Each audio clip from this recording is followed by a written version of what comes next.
Welcome to That 80s Show, and Dori, I kind of feel like there is no time today for opening link shenanigans. Well, you've just wasted the time that you could have used. No, I have to get straight into news that stopped die horlosie. The news broke moments after we posted our last episode. I am besides myself. Yeah, I know what you're going to talk about. Oh, Dori, the second I saw it, I've even refrained from posting anything about it all weekend.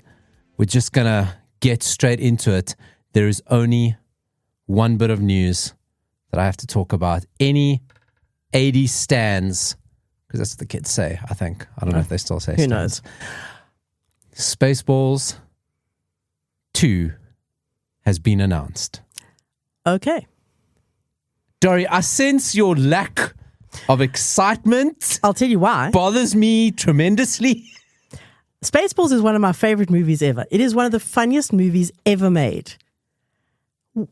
I worry that a sequel might just, disappoint us. No.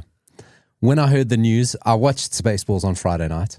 I watched it again. I was like... I'm so watching it again soon. There was a phase when dear friends of That 80s Show, I want to take a bet right here. Dori will watch Spaceballs 2 before she rewatches Spaceballs 1 again. No. There was a phase when in school, as a primary school kid, I had Spaceballs on cassette, and then I still got, somebody bought it for me, so I'd recorded it off Mnet. Because we were like, how crazy was piracy back then? Like, we were actively allowed to record shit. Okay. But I recorded it, and then somebody bought me the VHS. The actual one. Yeah. Which, I mean, VHS cassettes were very, very expensive. And if I was not watching that daily, I watched Spaceballs. There's probably a year period where I watched it at least once a week. That was like me and Less Than Zero. Oh, God. Yes, the less we said about that, the better. So, Spaceballs 2 has been announced, and they announce it in the most Spaceballsy way ever, right? Did you see the teaser? No, okay. I just saw a mention. Oh, I didn't see the actual thing. Well, then, Dori, you and many people who have just seen mentions have come to the right place, because I'm going to play, and I want to read it to you, because you know how Spaceballs makes fun of the Star Wars crawl. They were the first people to do it. Yes. Right? And then everyone does it now. All the rip-off thing. Can I just tell you, I'm not a Star Wars fan at all. You don't have to be one of the, exactly, yeah. Exactly. You just have to know the basics of Star Wars to really appreciate it. Oh, like, you need to know who Yoda is. So many stories. So you need to know who Darth Vader is. You need to know what the Death Star is. You can enjoy Spaceballs without knowing anything about Star Wars. And you gotta think, if you don't know anything about Star Wars, you know Star Wars, right? Oh, yeah. Like, you don't ever have to watch Star Wars to know. You have heard references to the Force. And the thing is, I have seen a Stormtrooper. at least the first 2 old Star Wars. Oh, possibly the third. I've even got comments about old Star Wars today. Okay, I tried to get through that new one with Jar Jar Binks, but that was impossible. Oh, that's not the new ones. Those are the old ones. There's new ones. No, but the new ones that are the old ones. They had to confuse us. Well, this plays exactly into what. So they released the teaser trailer. Okay. They were the first people to make fun of the Star Wars crawl. Yeah. Here is how they launched it. I'm going to read it for you. Cool. And I'm going to play the music underneath. Please, Mel Brooks, don't come at me. This is homage. Come on, it stuff. is. Please do not. We're helping you here. Enter. Yes. Our 10 listeners are going to shift the needle. Okay, here we go. 38 years ago, there was only one Star Wars trilogy. But since then, there have been a prequel trilogy, a sequel trilogy, a sequel to the prequel, a prequel to the sequel, countless TV spin-offs, a movie spin-off of the TV spin-off, which is both a prequel and a sequel, not to mention 2 Dunes, 7 Jurassic Parks, 2 Avatars, plus 3 upcoming Avatars, making 5 Avatars, 36 MCU movies with 2 different Robert Downey Jr.'s, DCU Attempt 1, DCU Attempt 2, an animated Lion King, a live-action animated Lion King, a live-action animated Lion King prequel, 8 Harry Potter movies, a TV series remaking the same 8 Harry Potter movies, a whole streaming service of Star Wars, 7 Alien movies, 2 of which were Predator movies, not to mistake the 6 Predator movies that were not also Alien movies, 1 Prometheus, which is kind of an Alien movie, 4 Beatles movies, and Oppenheimer. But in 38 years, there's only ever been 1 Spaceballs. Until now. In cinemas, 2027, Spaceballs 2. And then, of course, after that, we hear from Mel Brooks himself wearing a Spaceballs the sweatshirt, announcing the plan to make Spaceballs 2. Right, now it's coming out in 2027. Mel Brooks turns 99 this year. Whoa. Okay, I was very surprised by that. Mel Brooks, hilarious. I can't believe he's that old. 90s. If you see, he doesn't look that old because he's always looked old. He was old. He's always looked old. I thought maybe 88. He's always looked old. So he turns 99 this year. So will he see it come out? We're hoping, right? So of course he's reprising, of course, director, writer, he's reprising his role of Yogurt. I hope he has a shadow. Well, listen, it would be so apt in how Star Wars have, they had Carrie Fisher. They CGI'd Carrie Fisher after she passed away. They CGI'd somebody else. So it's not out of the realms of it, the Star Wars production universe to do this. So Spaceballs would do. But let's not talk about that. No, let's not. Okay, so who is coming back in? Bill Pullman. He said he's back in. Daphne Zuniga, she's back in. Of course, John Candy, the late John Candy, will not be there. But Josh Gad is going to be one of the writers, and he's in. So I assume he'll be taking the role of Boff. Joan Rivers, of course, she won't be back in. She passed away. But what we all want to know, coming out of retirement to reprise his role, assume, of Dark Helmet, Rick Moranis. Because as you know, he retired. He retired from Hollywood to look after his family. He's only made one appearance in a TV ad for Ryan Reynolds' Mint Mobile. And it was Mel Brooks who did the voice of Yogurt, right? He was Yogurt. He was Yogurt. So he got all golded up and he was Yogurt. But, okay, I'm not going to say it. So the story, the story of Spaceballs goes all the way back to George Lucas. And when Mel Brooks wanted to make Star Wars, he said, look, because parodies, you can't just straight out make a parody. I had a great story about Weird Al Yankovic and Prince, which I'll hold over for another week. But if you want to make a good parody is a homage and a love letter to the original. It's not just making fun of it. That's Absolutely. what good you got to admire and respect the work of the previous person. This is just so he would not make Spaceballs unless he got George Lucas's permission on it. So he went to George Lucas to have a meeting and said, listen, this is what I want to do. Here's the movie I want to make. George Lucas says, I love it. I've got one condition. No merchandise. That's why you've never got Spaceballs action figures. The Spaceballs Funkos, you've never got it because Mel Brooks said, George Lucas was the king. He was the first person to do merchandise. Yeah. And that's made more money, than the movies ever did. And he said, no merch. And that's why they turned it into a running gag about the merch. Spaceballs 2, the search for more money. That's what I really hope they do call Spaceballs, the sweatshirt. The Spaceballs. So, Josh Gad. It's been written by Josh Greenbaum. His name popped up a few weeks ago as well, but people are very excited about him. So that is coming out in 2027. Okay, I feel a bit more optimistic about it, but 2027 feels very far away now. It's, 2 years. When in 2027? Probably summer, June. And they said in theaters only. So no, it's not one of these streaming bullshit, it's going to be low quality. They're going into theaters. I think I might splurge to go see that in the theater. I could do it. 2 years ago. We don't know. Trump is hovering very close to that red button at any one point. Who knows? But Dori, will we get to Spaceballs? Will we be in space, shot in space before we get to Spaceballs? But Dori, I discovered something I did not know, that this is not so. Of course, they never made a sequel to Spaceballs. Spaceballs left by itself. Fuck, Dori. Having rewatched it, firstly, I could almost quote every single scene again. Yeah. I forgot Michael Winslow was in it. Not forgot, but kind of like a Michael Winslow of Police Academy. Yes. The noises guy, the beep, beep, beep guy. I've forgotten a lot of it. A lot. I remember my favorite lines. when they're combing the desert and they ain't found shit with their giant combs. No, just plain yogurt. Oh God, One of my favorite lines. what a great movie. You could obviously spend the next 30 minutes just quoting Spaceballs, as you should too. Very excited. But do you know in 2008 they made a Spaceballs the animated series? No. Mel Brooks was behind it. Daphne Zuniga did the voices. Joan Rivers, they even got Joan Rivers to do the voices of her character. And they decided, 2008, there was like a, you know, Adult Swim, the channel that shows like the rights. So there was a Canadian version of Adult Swim. And then they approached them and said, would you do this revive Spaceballs for it? And it was shit. It was just terrible. It's kind of like everyone who got involved in it is kind of like, oh, bad idea. No. It kind of like gets into the origin story of Dark Helmet. There's a lot of standalone stories. There's, just kind of like riffing on what was cool at the time. There was a Harry Potter ripoff. There's an Armageddon ripoff. So is Spaceballs the sequel going to be like Star Wars the sequel?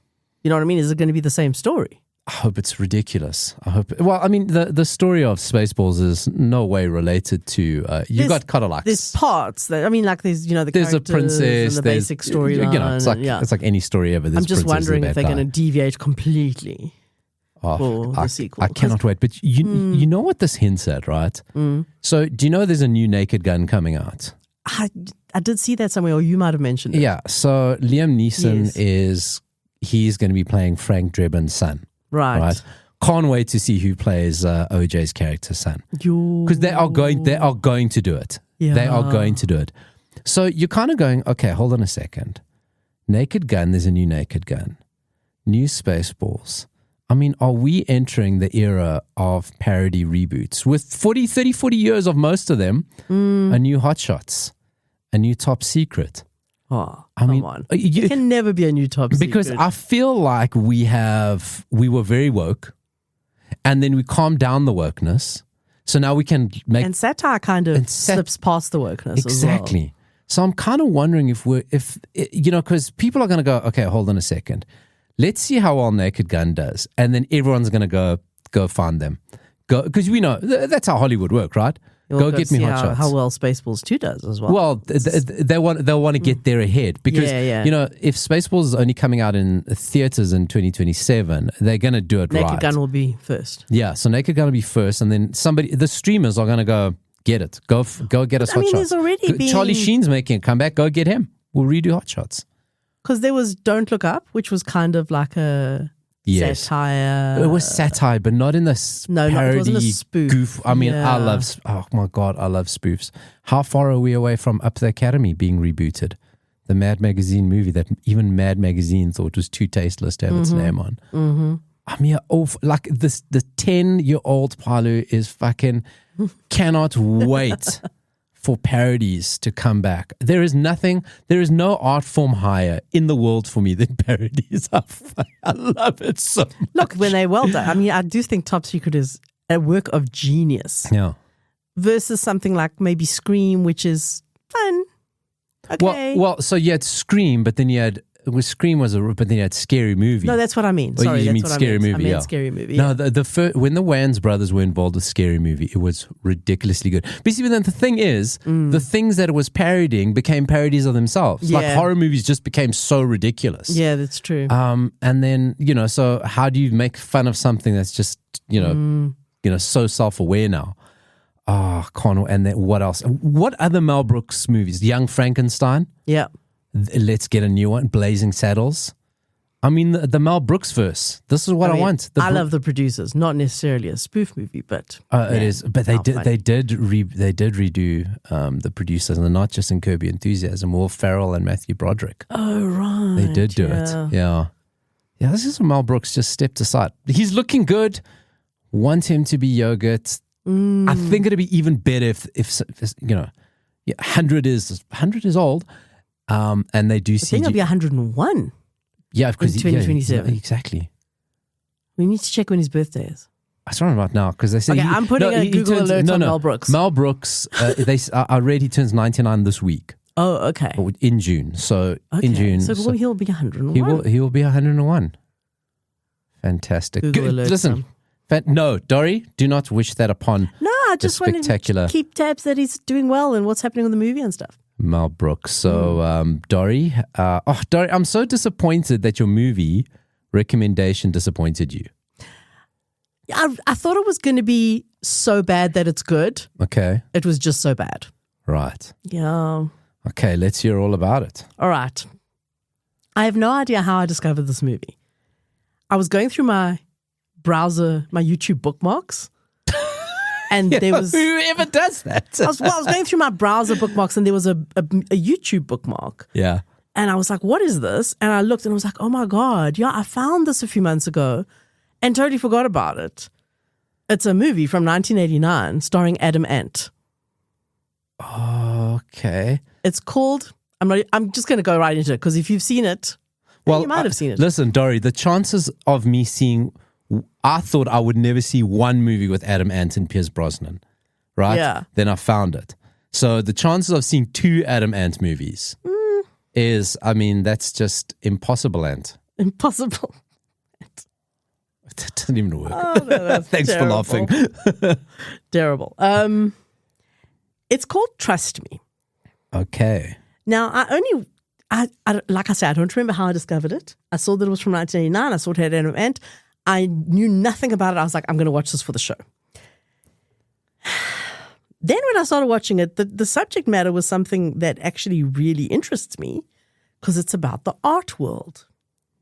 Okay. And yeah, Google it so you can look at the poster. You will know some of the was it you who actually did a movie with David Packer at some point? Maybe. I think so. And I was like, who's David Packer? And you went, no, but if you look at it, if you see him, you'll know what I'm talking about. Okay. Are you looking at him? Yes. Right. So you know what I'm talking about. Yes. David, if you don't know David Packer. He's been in like so many things, but you won't think of who he is until you see him and then you go, that guy. Yeah, exactly. So this movie is about an art dealer played by Adam Ant. He's such an asshole. He is the biggest douchebag you will ever meet. And you know the thing is when you look at this, the IMDb page, for example, of this movie, Adam Ant is front and center. He's not like, it's like he's... Oh, no, he's the main guy. He's the main guy. Well, I mean, and he I suppose talks... between him and David Packer's character's name's Sam, who's the artist. Okay. They're kind of equal screen time, I would say. Right. But yeah, I mean, Adam Ant, because of his character as well, he's named James Calendar in the movie. He runs the Calendar Gallery. Ah, indeed. Yes. But what an ass. His gallery assistant is an over-the-top flaming gay guy. I mean, like they really did the stereotype to the max. We remember 1989? Yes. There is some homophobia in the movie. Punching down. Serious homophobia in the movie coming from Sam's mother.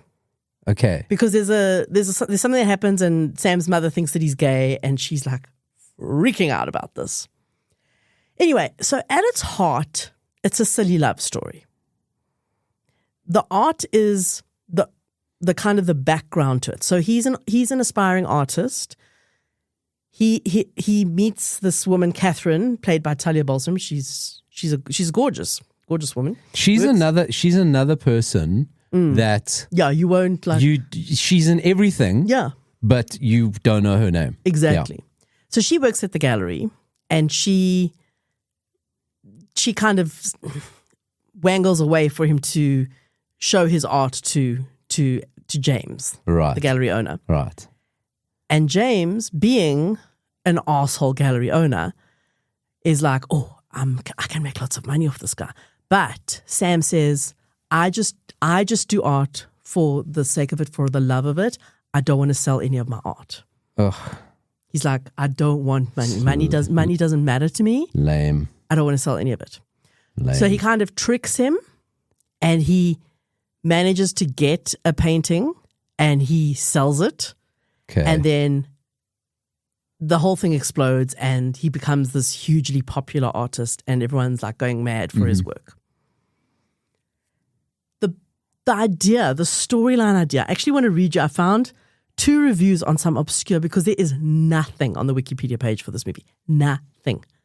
It literally even says, this article is a stub. Please add information. No, I'm looking at it now. There's nothing, right? It's like, Wikipedia on their fundraising drive at the moment. Yeah. Not even trying it on this page. No.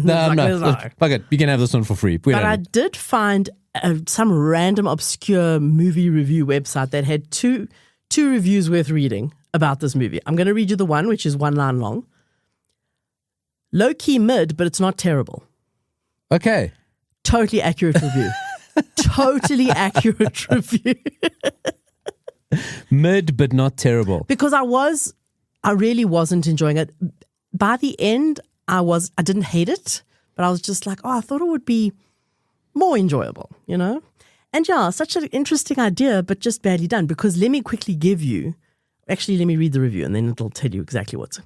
This is a great review. Whoever wrote this should actually be a proper movie critic. One of those eclectic, forgotten, late 80s dark comedies that feels like it got lost somewhere between a VHS bargain bin and an overdue art forum subscription. Adam Ant, yes, that Adam Ant, stars as a bottom-feeding LA art dealer who comes up with a scheme so sleazy you half expect him to start twirling a handlebar moustache. Commission a troubled young artist, then bump him off to inflate the value of the work. Capitalism, but make it camp. The tone veers all over the place. Part noir pastiche, part biting satire, part cable oddity, but somehow it holds together. No, it doesn't. It does not, no. It doesn't. That's one of the problems. This movie doesn't know what it is. Like it's a comedy, it's a crime. Anyway. Thanks largely to a cast that's more game than the material deserves. David Packer, forever remembered as the human traitor from V, turns in a surprisingly grounded performance as the hapless artist. Talia Balsam keeps things sharp, but the real fun comes courtesy of Joyce Van Patten as Packer's comically condescending mom, and Barbara Bain, who slinks through her scenes as a rival art dealer, with all the quiet menace of a woman who's seen everything. Supposedly there are music rights issues that have kept this one in the vaults, but it deserves a resurrection, if only so fans of pitch black comedy, niche noir, and LA sleaze can finally feast. Those are a lot of different genres. Too many different genres. And that's what was bugging me about this movie the whole way through is I was like, it's like trying to be a comedy, but it's not really that funny. It's trying to be a crime thing, but it's not that clever. It's very obvious, yeah. You know what? So there's two things here. So firstly, I should not scoff at a movie that features an artist who doesn't want to make money off his art. Because you and I have many a time said, we don't want to make money off our podcast. We don't want people telling us what to do. So true. I should not scoff at that. Don't. And we did have opportunities to make money off our podcast, but way back in the early days, and we said, no, we don't want to sponsor or advertise. Because then we wouldn't have been allowed to swear. Exactly. And people would be telling us what to do. And then the other thing is that I've come to the realization. I don't know if he's done, I think we've kind of reviewed every movie Adam Ant made. So maybe we won't fall into this again. Yeah. But kind of thinking, if a movie stars Adam Ant, avoid it. And I really wish I could think of a funnier ant-related word for that. If it stars Adam Ant, make sure it's avoidant. You know what? It feels like it's there, but it's not quite working. So just to make sure, TV and film. So anticipate it to be bad. Oh, that's a good one. Yeah. Yes, that's a good one. Okay. Anticipate. Okay, good. Yes. Right. Don't anticipate. I get it. So listen, just to help us avoid it. So he's been in TV specials, Nomads we've spoken about, Slam Dance. I may just have to watch that. He's been in a lot of 80s. Cold Steel, World Gone Wild, Out of Time, Trust Me. And that's what Trust Me you just did. Yeah. Okay, you know what the problem is now? I got to do the Adam Ant movies. Okay. Well, you can do more. I think I might be done. The whole movie's on YouTube. Not a great copy. A bit fuzzy. There's two signs that a movie's going to stink. Because we've done enough movies of the 80s. Yeah. In that it is all on YouTube. Yeah. And there is no the trailer is just one scene from the movie. Yeah, exactly. There's no actual trailer. They're no just trailer. Like, time codes. That thing, yeah. That's when you know you're in for a bit of a doozy. Okay, Dori, sorry about that movie. You know what? I didn't feel like it had robbed me of 1 hour and 25 minutes of my life because that's how long it is. Okay. It didn't feel like... Not like you're counting. I was not like, oh man, I could have been doing something else. Okay. You know, it was okay. I just thought it would be better. Movie, it's a great idea, just badly done. My movie was very much like that. Uh-huh. I don't think, maybe, no, we definitely have. Anyway, production company called Hemdale in the 80s, right? Okay. From the 60s, but Hemdale, they had done Terminator, Platoon. They were big, okay? They were like run of success, getting everything made. They decide they're going to make an Australian movie, right? Have you found their one flop? They put 8 million Australian dollars into this movie, Okay. which I assume, like in US dollars, even for the time, couldn't have been that much. The movie made just 100,000 Australian dollars. Okay. Okay, now I'm not good at maths, but I know That's pretty bad. that's not a good return on your investment. No. Huge bomb, almost sank Australian cinema. Now, the behemoth that Australian cinema has become. But that's huge. Yeah. So I reckon that I could, for the rest of time doing this section in the podcast, I could do just bad time travel movies. Because I did Millennium the other day. You did. Time travel. It's all time travel. And here is another time travel based one. Okay. Right. So we start off, we're in the year 4039. My movie's called Time Guardian. Time Guardian. The Time Guardian. Okay. Australian. I found it. It's such an oddity. I'll come to the oddity. All right. And you're going to tell me if there's anyone I know in it. You will know this person. Okay. We spoke about this person's big movies All right. already in the show. There has been a neutron war, which, going back to the 80s, showed the importance of when you do a neutron dance, you got to do a safety dance. So hang on. There's an Neutron atomic war. I don't know. You see, I don't know science well enough. No. I'd have to ask my kid about the difference between atoms and neutrons. there's a neutron war. Earth's fucked. Like, it's not a mushroom cloud. It's whatever the opposite of a mushroom is. Yeah, I don't know. I don't know. So if you're a scientist, you're not listening to the show. So fuck. And if you are, thank you, and please tell us what's going on. Please let us know what a neutron bomb is, right? We know the neutron dance, don't know Yes. neutron bomb. Yeah. So we know this movie's a bomb. So we're at the year 4039 or some dumb shit like That's this, right? ridiculous. We can't even imagine such a... No, and the Earth is so fucked. You know, once again, the Earth is fucked, and humanity, who's not been taken over, become cyborgs or aliens. They've got to keep escaping because they've managed to make this floating city, right? This future city where all life is sustainable. But the only way it can be is they've got to jump around through time, take the whole city through time. The whole city. Whole city. So this is the big thing. It's not like we're in the future. They've got a time-traveling city. Okay. Okay? And they've got to move this time-traveling city around. What Time Guardian? What? The Time Guardians. Time Guardians. Okay. Right? Okay. So this city, in trying to escape these cyborgs called the Jendiki, right? I know. Crashes in the Australian outback. But they fucked because they were shit. The city lost one of the legs it lands on to support it. So they have to go back in time, build the leg so that when they do come forward in time to land, the leg is there already. They're going to land on the leg? They got to land on the leg because when they go, the first time they go, they land, there's no leg. The city's destroyed. It's legless. Shit. We've got to go back. And if you're Australian, yes, legless. Now they got to go back to now go, shit, we got to do this again, but we got to send And let me people guess, they've got to ahead go of back us. to 1988. 88 to build the leg. So they send their best two warriors. Mm-hmm. Now, we spoke about Star Wars earlier. Yes.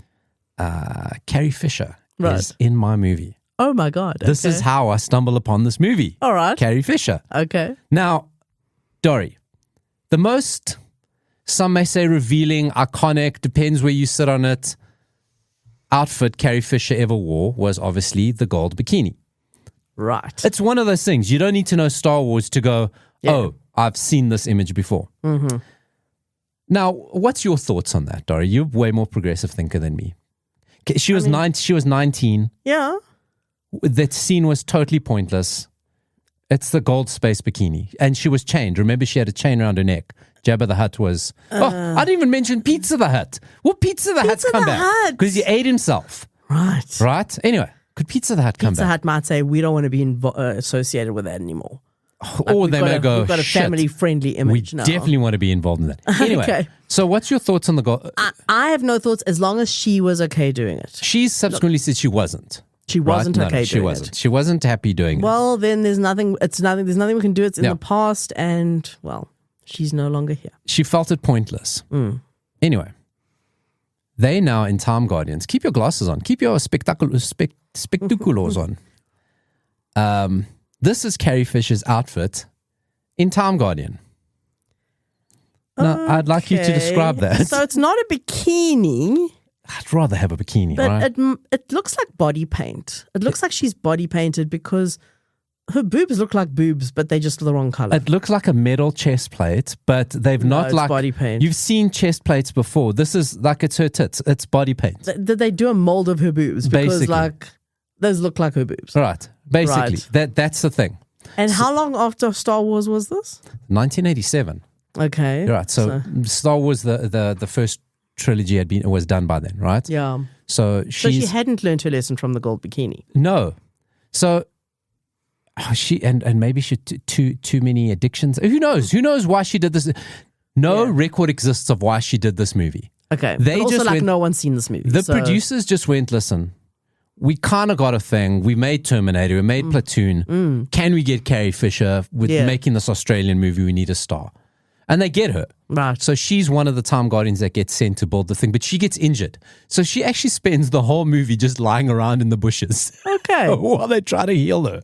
Okay. Okay. In that outfit. No, she gets another outfit because they stumble upon the most beautiful archaeologist you've ever seen in your life, who every time she finds a mystic spring, she just has to go swim nude in it.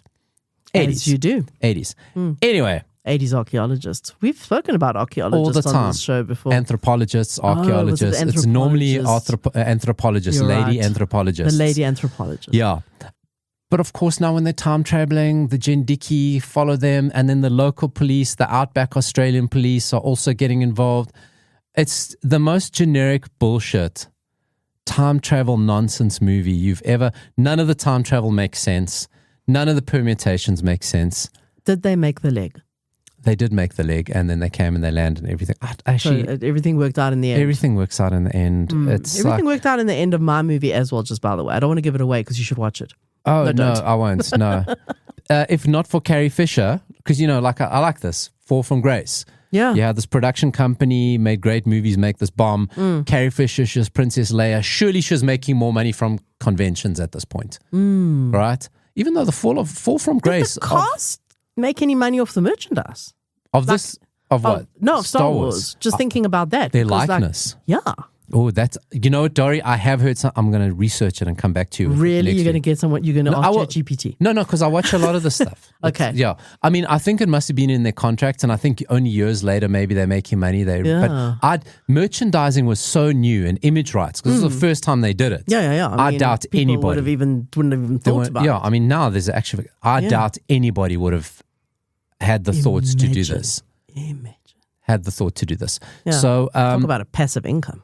definitely. So that is the Time Guardian, Dori's Is it on movies. YouTube? Trust me, it is on YouTube. It's on Plex. Oh, it's on Plex, which is the same thing. And so, ooh, Except on Plex, it's a bit clearer. It's maybe a better copy. yes, but with giving The money to gazillion adverts. the UN every 30 seconds, which Yeah. is do it, but yeah.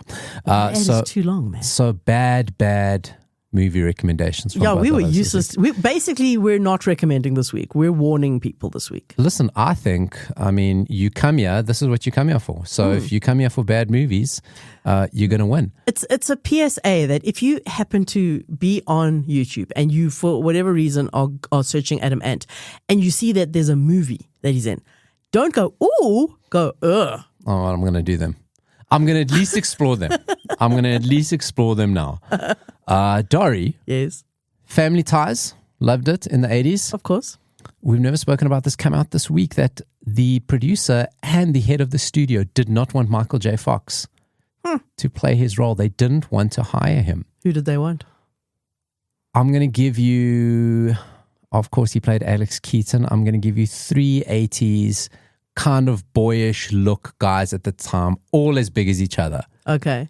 Because Justine Bateman was the sister. Did they not consider Jason Bateman? Okay. Not Jason Bateman. He might have been too young, though. Might have been just too young. Because remember, Alex Keaton was kind of end of high school going to college. I think Justin Bateman, anyways, not. Yeah, he would have been. Yeah, because he was think younger. He could have been just a bit too young. And Alex Keaton was the older brother. Yes. Okay, so not Jason Bateman. Okay, not Jason Bateman. So now I'm thinking. Very famous for a high school movie. For a high school movie. A high school movie set in Chicago. Balls a red Ferrari. Matthew Broderick? Matthew Broderick. I mean, I can kind of see it, actually. So now listen, this is, Michael J. Fox now breaks through in Back to the Future. He's kind of bubbling. Matthew Broderick, everyone's very excited about him, but at this point he's only doing theatre, hasn't done TV. So they want Matthew Broderick, but then there are conflicts with his theatre schedule. Right. Okay. He actually won a Tony for this schedule. Okay. For this show that he is on. Yeah. So then they have to go back to because I can kind of see it because Alex Keaton was very nerdy. And know-it-all. And Matthew Broderick could pull do that off. Yeah. He could pull that off. He could do that. Yeah. So the reason they didn't like him is because when he auditioned, he had a very dark take on Alex Keaton, which they're like, no, we don't like that. That's you're too intense, right? Then the whole thing falls through for Matthew Broderick. So Matthew was like the chosen one. He was the chosen one. Okay. They call Michael J. Fox back in. He does a completely different audition. Like, where the fuck was this kid before? Yeah. Okay. So those were the actual words. Yeah. So the creator of the creator at the time, David Goldberg, he's like, why didn't you have this kid before? He's perfect. And no, you did. You didn't like him. Yeah. But he wasn't the last one. Brandon Todikoff, the executive, who was running NBC at the time, couldn't stand Michael J. Fox. Said, he's not marketable. I don't see that kid's face on a lunchbox. Talk about marketing. I do not see that kid's face on a lunchbox. Of course, they back him. They go for him. Michael J. Fox becomes the absolute biggest thing ever. Gets his face on a lunchbox, buys a lunchbox, and goes and puts it on the desk of the NBC executive with a note in it saying... this is for you to put your crow in. Love me. Brilliant. And Brandon Todikoff, the NBC executive, to this day, will still told everyone about it. Said, I was wrong. I hope they became good friends. Kept it on his desk and said, fucking showed me. Yeah. Yeah. Humility. It's a life lesson. Life lesson. That's pretty cool. I like that. Michael J. Fox. Now, speaking of Michael J. Fox, if I can just jump in quickly. I don't know if you watch on Netflix, there's a thing that John Mulaney does. It's a live show called Everybody's Live. Yes. I've never watched it. I've seen it. Oh, it's ridiculous. Okay. His co-host is Richard Kind. Yeah. Oh, okay. Yes. Richard Kind's hilarious. Yes. And it reminded me of Spin City. Spin City was another, I think it was 90s, but another great Michael J. Fox series. It was phenomenal. He was so good in it. And Richard Kind, still hilarious to this day. I love Richard Kind in Curb Your Enthusiasm. Oh my God. Everyone. Yeah, Richard Kind is, he's one of those underrated, super funny guys. Yeah. Again, Richard Kind, you might not know his name. Oh, you're that guy. Yeah. That guy. Totally. I started off with one childhood core memory, very happy about it. I'm going to end off just very quickly upset about another childhood. Oh, okay. So we all know Master of the Universe, the new movie, they announced at the cast.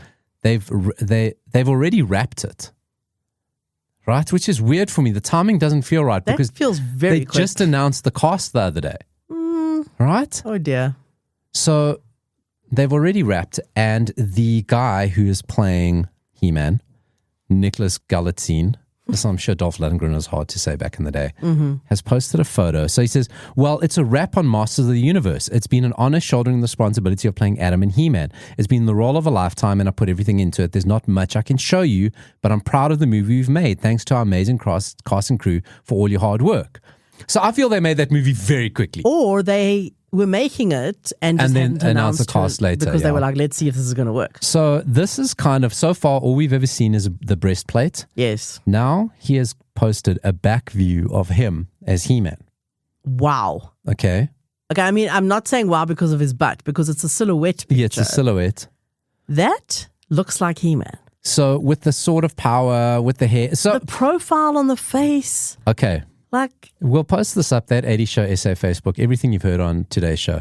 The problem, Dori, is yeah, what is your problem? I see that. Now, sometimes you have this problem with comic accurate, Yeah. right? So I think Slated, the first He-Man movie, they actually got the depiction right, Yeah. the comic accurate. When I look at that, I can't help but see a few years ago came out a parody ad of from a supermarket of He-Man and Skeletor doing the dance to I've Had a Time. Yeah. I cannot help but seeing the He-Man depicted in that, Dori.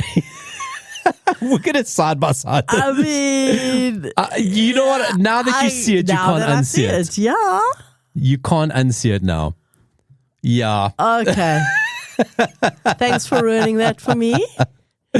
As soon as I saw that picture, we'll post them both up, that 80 Show. We'll just check the show love notes. That parody. It's so funny. It's really good. Speaking of parodies, as we have done a lot. This I mean, episode. listen, any excuse to post that again, that'll be on that 80 Show SA on Facebook. Dori, still excited about Spaceballs. It's going to be a long I'm a lot more excited now. 2 years. Yes, you just got to get in with a fan. You know? I am going to rewatch the original because I'm going to show it to my kid. Oh, you must. It's on, legally, it's on Amazon. Don't have Amazon. Well, you know how the internet works, as does everyone who listens to the show. And if you are on the internet and you find us, Apple Podcasts, like, review, share with friends. Yes, tell everyone about us. Yes, indeed.